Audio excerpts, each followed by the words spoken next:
Laikam jāšķirās. Vat kāpēc laikam jāšķirās? Tātad, tad, kad cilvēks saprot pa dzīvi, vai vīrietis vai sieviete pilnīgi neatkarīgi, ja, bet cilvēks, mēs visi pirmām kārtām esam cilvēki. Vat saprot, kad vispār dzīvē man notiek riktīgākās neforšās lietas, laikam, kā kaut kas jāmaina.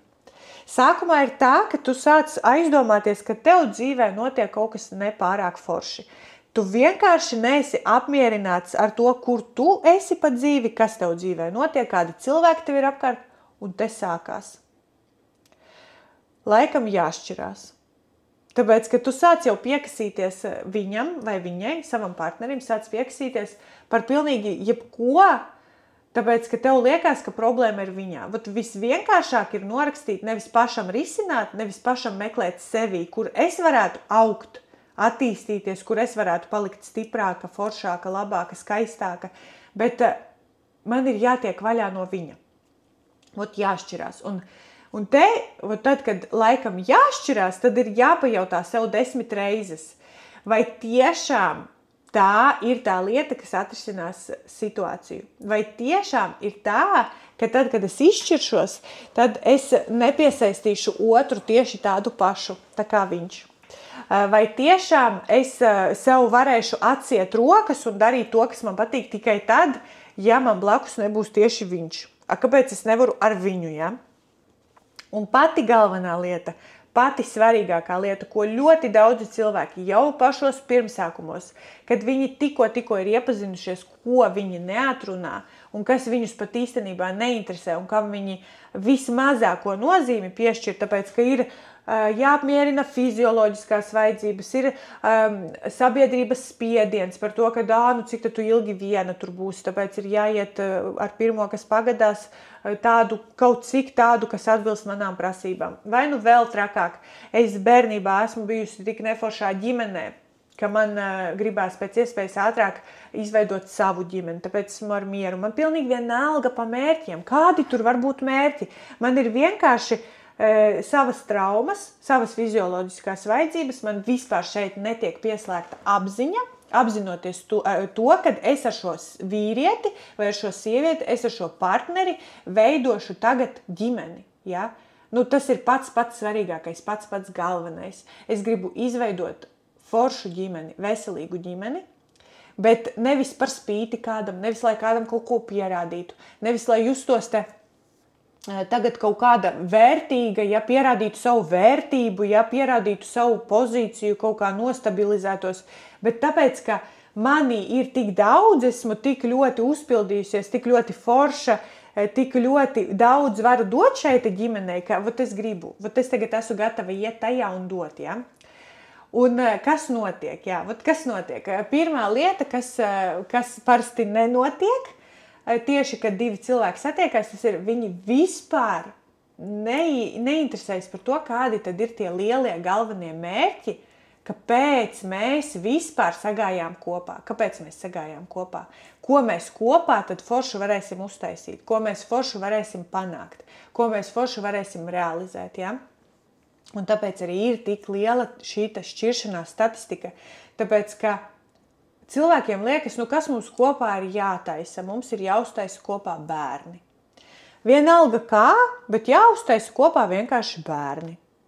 Un tad šie te bērni aug sabiedrībā, vienkārši sabiedrībā. Viņi aug izglītības iestādēs, aug un veidojās, viņi aug savos pagalmos ar draugiem, pulciņos, savās interesēs, un tad viņi aug sociālajos tīklos. Viņi aug viedierīcēs, kompjos, televizoros, sociālajos tīklos. Un tad šie te bērni, kuri šādi te aug, viņi aug paši pa sevi, viņi neaug ģimenēs, un tad veidojas šī te viena no problēmām. Viena no problēmām, ar kurām mēs saskaramies šajā realitātē, kurā mēs šobrīd dzīvojam, ka bērniem nav nekādas intereses, viņiem nav nekādi mērķi, viņus ir ļoti grūti motivēt, un viņiem ir problēmas ar mācībām, viņiem ir problēmas ar veselību, viņiem ir problēmas ar pašnovērtējumu. Vispār aug slima sabiedrība.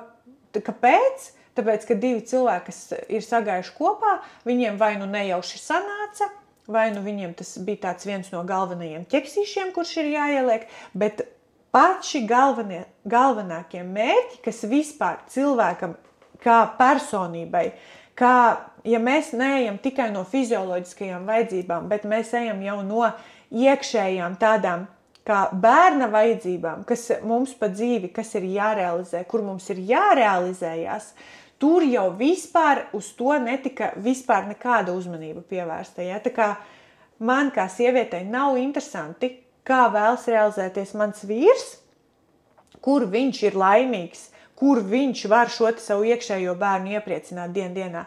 Un viņam līdz ar to ir pilnīgi nospļauties, kā realizēšos es, tāpēc man ir jāapkalpo ģimene. Man ir jāapspēj gan apkalpot ģimeni, gan arī vienlaicīgi vēl nodrošināt sevi ar visām savām vajadzībām, jo viņš man naudu nedos. Ja? Jo mēs esam katrs pats pa sevi, jo mums neinteresē, man neinteresē ne viņa mērķi, ne man interesē mani mērķi. Un tagad šajā momentā sieviete šo tā apzinoties saprot, ka laikam jāšķirās. Viss. Nu, tas ir vienīgais risinājums, tāpēc, ka, bļāviens, kā es jau nevaru vairs pavilkt. Es reāli nevaru, es negribu, man negribās viņam vispār neko vairs dot, man negribās ar viņu vakaros darīt to, ko viņš grib, ja? Tāpēc, ka citreiz viņš grib, pārsvarā viņš ir ar saviem draugiem garažā, vai arī viņš ir vispār kaut kur nozudis, ja? Viņam ir savas intereses, kuras vispār nesakrīt ar manām. Un man vispār neinteresē tagad, ko viņam gribās, ko viņam negribās.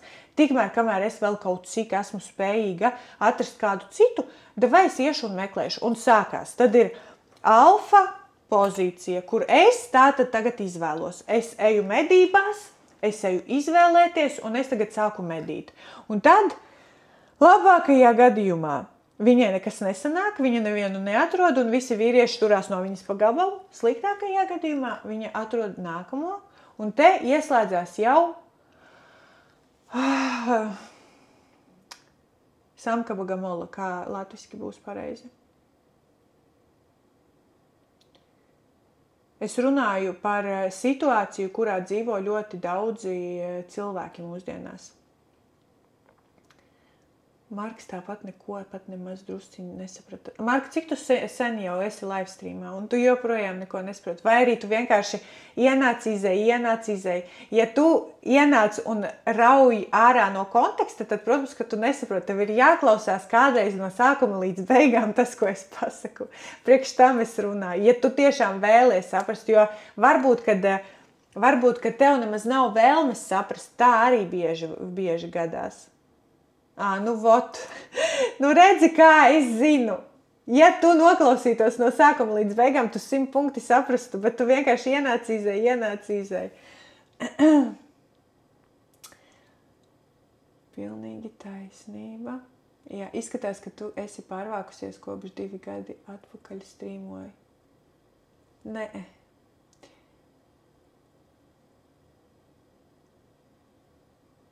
Vienā teikumā to nevar pateikt? Nē, vienā teikumā to nevar pateikt. Nu, lūk. Es ceru, ka tagad visi tie, kas gribēja, tie beidzot saprata. Bet tu stāstot, taču iztēlojies situāciju no savas dzīves, tā ir tava pieredze, ko esi iemācījusies. Ir tā, ka jebkas, par ko es runāju, varbūt gan no manas pieredzes, gan arī no manu klientu pieredzes, jo es strādāju ar ļoti daudz sievietēm ikdienā. Un sievietes man ļoti atverās, ļoti. Un es esmu ļoti daudz pa šiem gadiem dzirdējusi interesantus stāstus. Un ir sievietes, kuras tiešām gadiem pie manīm nāk. Un līdz ar to es sekoju līdzi viņu dzīves stāstiem un izdaru secinājumus, mācos, pilnveidojos.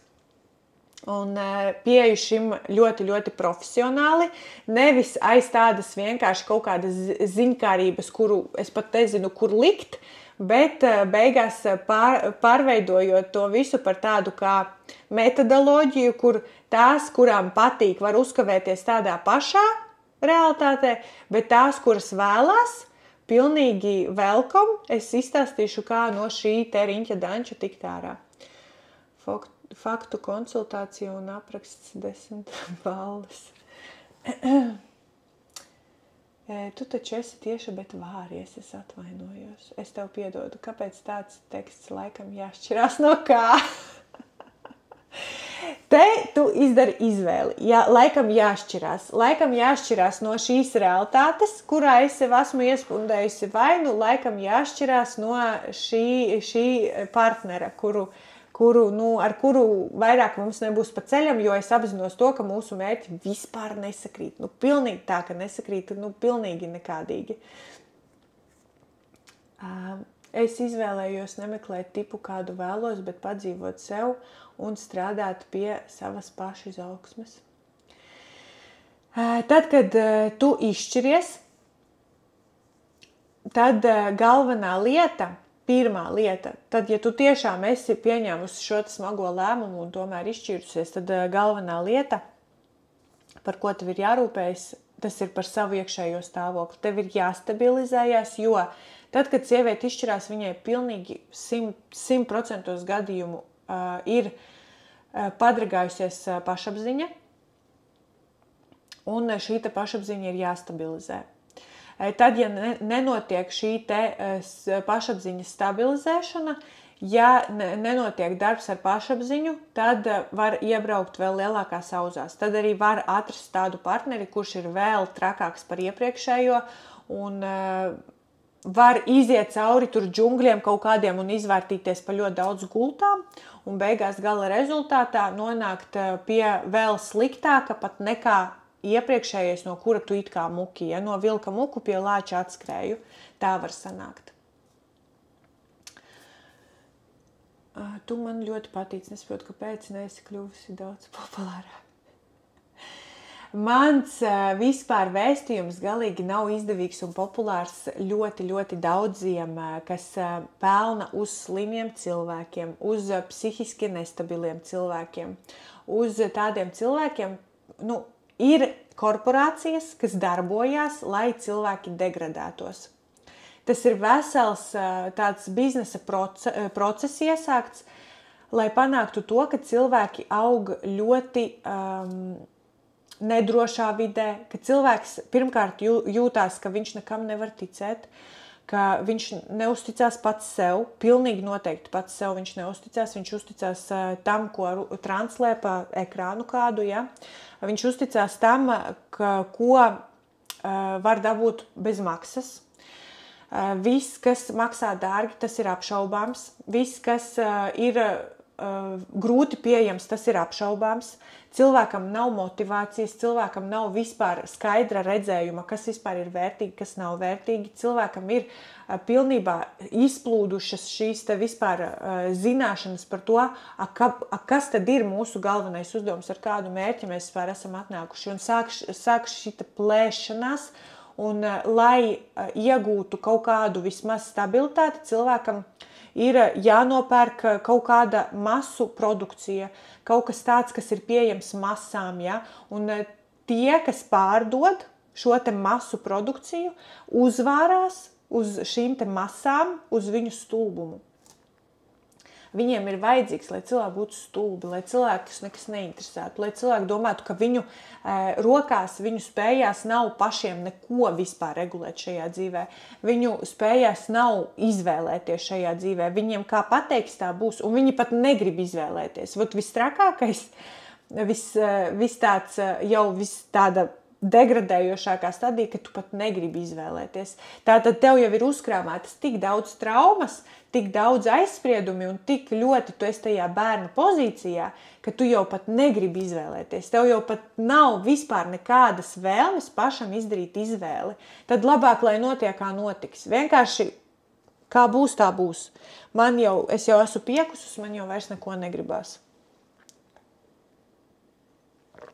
Kā var piekust cilvēks, kurš ir savā vietā? Kā viņš var piekust? Kāpēc es nepiekūstu? Es varu runāt, man vienkārši tūlīt baterija nosēdīsies. Bet es varu runāt, un es nepiekūstu, es tieši uzlādējos. Pēc visiem live streamiem, pēc tām reizēm, kad es taisu saturu priekš sociālajiem tīkliem, kad es uzfilmēju kaut ko, es tikai uzlādēju, es tikai vēl lielāku motivāciju dabonu. Es vispār nenogurstu no tā, ko es daru. Un arī, kad es kabinetā strādāju, reāli fiziski strādāju, kad es sēžu virs klienta, es nekad nenogurstu. Es tieši vēl vairāk uzlādējos. Tā vajadzētu dzīvot pilnīgi visiem cilvēkiem, ka viņš darbā nevis nogurst, bet viņš pēc darba atnāk mājās, kā manai ģimenei te iet? Ja? Tā vajadzētu būt pilnīgi visiem cilvēkiem. Tā vajadzētu būt. Bet cilvēki jau ir pazaudējuši ticību, ka tas vispār ir iespējams.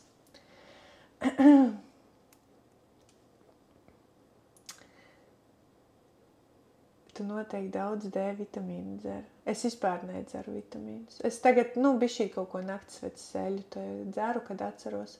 Es prātoju, cilvēki klausās, izsaka kritiku, bet tāpat atrodas šeit un klausās. Pēc smagas šķiršanās ir liela trauksme un zems pašvērtējums. Ir vajadzīga milzīga motivācija.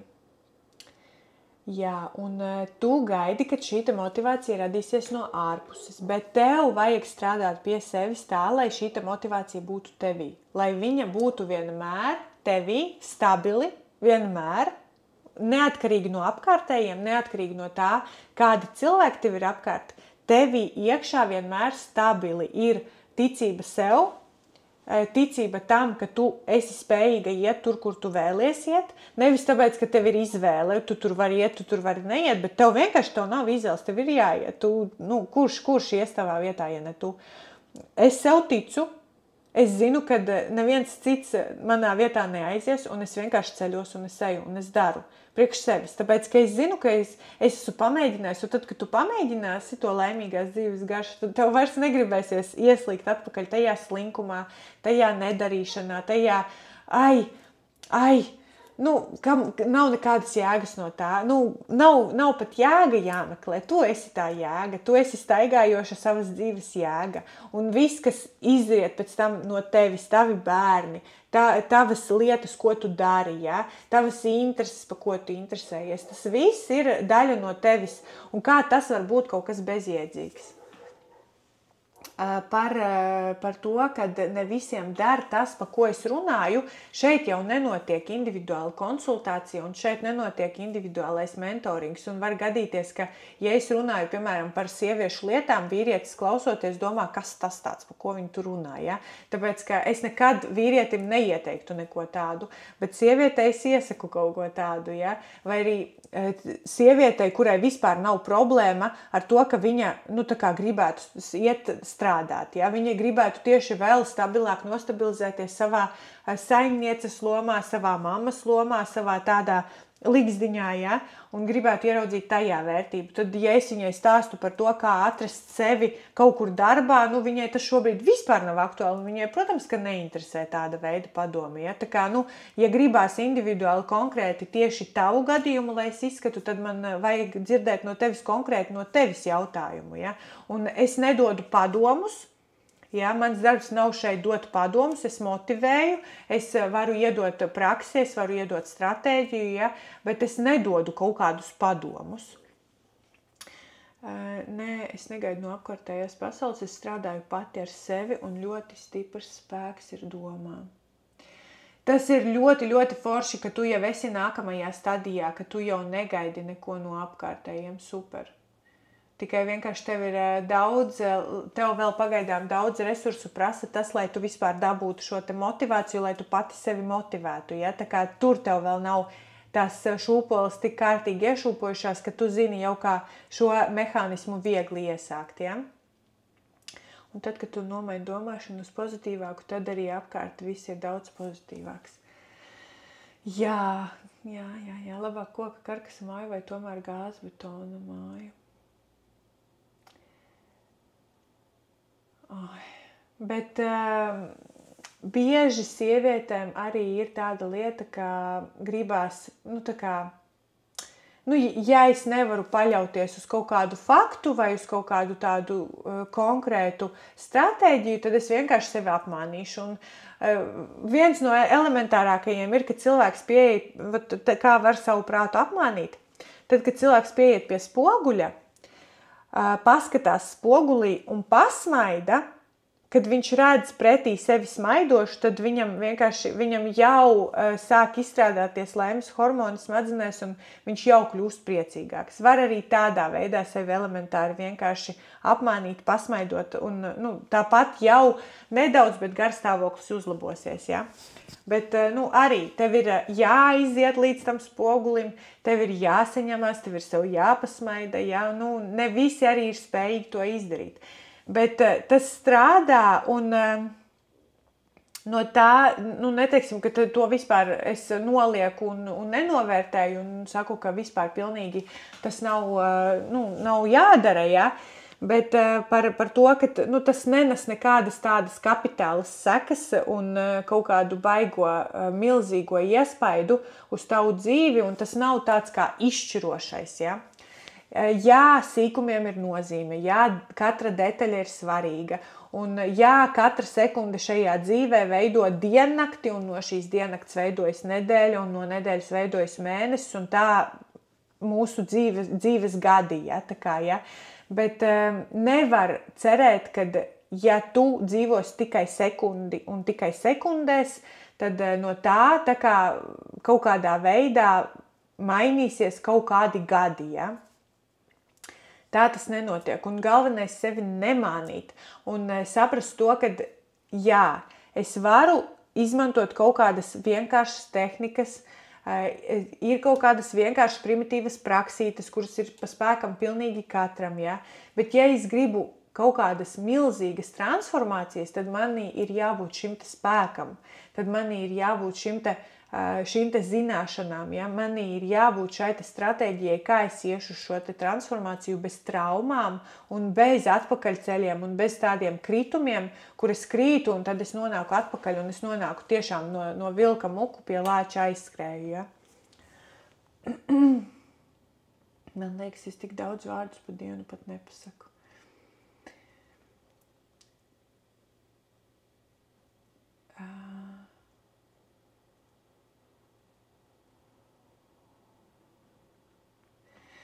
Ja ir gana daudz brīva laika, labprāt pie kafijas apmainītos ar stāstiem. Jā, bet redzi, vienā livestreamā var atrast pat domu biedru. Vienkārši tāpēc, kad ir līdzīgi mērķi diviem cilvēkiem, kuriem pat nav obligāti jābūt mērķim kopā veidot ģimeni, bet var arī vienkārši būt mērķim kopā kafiju padzert. Vienkārši kopā kafiju padzert. Riktīgi forši. Tā. Parunāsim nedaudz par pieprasījumu.